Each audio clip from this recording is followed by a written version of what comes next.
ونصلی علی رسول الکریم اما بعد۔ ایک ساتھی نے سوال پوچھا کہ شخص ہے وہ عمرے کے لیے جاتا ہے،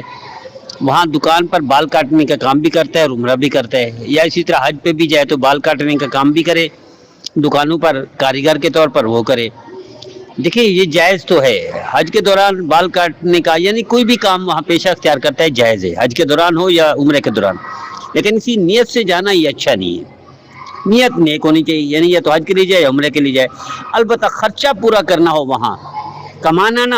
خرچہ پورا کرنا ہو کہ کسی کی محتاجی نہ ہو، خرچہ پورا کرنا ہے، ضروریات پوری کرنی ہے، تو اس میں کوئی کباہت نہیں، کوئی حرج نہیں، وگرنہ یہ اچھا نہیں ہے۔ اللہ ہم سب کو نبی کریم صلی اللہ تعالی علیہ وسلم کی فرما برداری کی توفیق عطا فرمائے، نافرمانی سے محفوظ فرمائے۔ اسی طرح ایک ساتھی نے سوال پوچھا کہ ٹرین میں مثلا غسل واجب ہو گیا تو وہاں پانی بھی نہیں ہے، تو کیا تیمم کر کے نماز پڑھیں یا نماز کو چھوڑ دیں؟ نہیں، نماز کو تو نہیں چھوڑ سکتے، تیمم کر سکتے ہیں، شرط یہ ہے کہ پانی پوری ٹرین میں نہ ہو، یا قریب کوئی ٹرین جہاں سے چل رہی ہو قریب کوئی ایسے اسٹیشن بھی نہ ہو جہاں پر پانی مل سکتا ہو، پوری ٹرین میں بھی پانی نہ ہو کہ نہ سکے، اور کوئی اسٹیشن آنے والا بھی نہ ہو جس پر پانی ہو، اور پھر اس میں کوئی گرد و غبار مٹی ہے جو کہ لگی ہوتی ہے، آج کل موجود ہوتی ہے، گرد و غبار اتنی موجود ہوتی ہے جس سے تیمم ہو سکتا ہے، تیمم کر کے نماز پڑھے۔ لیکن یہ شرط جیسے میں نے عرض کیا یہ چیزیں ہونی چاہیے، وگرنہ تیمم نہیں ہوگا۔ البتہ مٹی بھی نہیں ہے، پانی بھی نہیں ہے، تو اسی طرح بھی نماز پڑھ کے بعد میں پھر گھر میں پہنچ کر غسل کرے اور اس نماز کو دہرا دے۔ اللہ ہم سب کو نبی کریم صلی اللہ تعالی علیہ وسلم کی فرما برداری کی توفیق عطا فرمائے، نافرمانی سے محفوظ فرمائے۔ اسی طرح ایک ساتھی نے سوال پوچھا جمعہ کا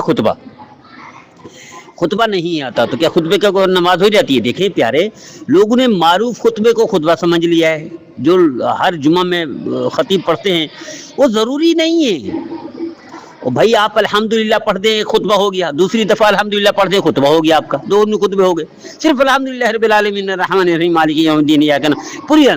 بھائی یہ بھی نہیں آتی، قل هو اللہ احد اللہ الصمد لم یلد ولم یولد ولم یکن له کفوا احد، بیٹھ جائیں، پھر قل هو اللہ احد اللہ الصمد لم یلد، یہ تو آتی، خطبہ ادا ہو جائے گا۔ لوگ سمجھتے ہیں کہ شاید وہ خطبہ ضروری ہے جو خطیب پڑھتے ہیں مسجد میں، وہ بھائی کوئی ضروری نہیں، کوئی ضروری نہیں ہے۔ اب کچھ آیتیں یاد ہیں آپ کو پڑھ لیں، ایک دو حدیثیں یاد ہے پڑھ لیں، خطبہ ادا ہو گیا۔ بھائی کچھ بھی نہیں ہے تو لا الہ الا اللہ کہہ دے، سبحان اللہ الحمدللہ کہہ دے، اللہ اکبر کہہ دے تو بھی خطبہ ہو گیا۔ پھر دوسرے خطبے میں بھی اسی طرح کریں، لا الہ الا اللہ محمد رسول اللہ کہہ دیں، سبحان اللہ الحمدللہ اکبر کہہ دیں، یہ خطبہ ہو گیا۔ بہت آسان ہے، ہم نے خام مشکل بنایا ہوئے ہے، خام خواہ اس کو اپنے سر پر مسلط کر دیا ہے کہ مشکل ہے لہذا جمعہ نہ پڑھو اور ظہر پڑھو، خطبہ کوئی کسی کو نہیں آتا لہذا جمعہ ضروری نہیں۔ اور بھائی جمعہ ضروری ہے، جمعہ پڑھیں، شہر میں ہے تو، دیہات میں جمعہ ضروری نہیں، وہاں ظہر پڑھیں،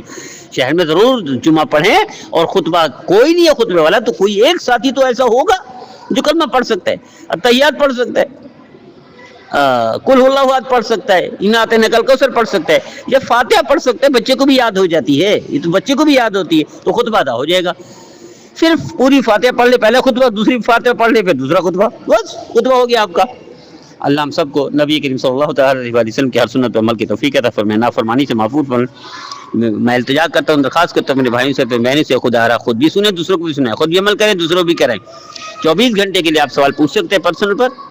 اور ہمارا یوٹیوب چینل فیس بک پہ دونوں پر ہر سوال کا جواب موجود ہے،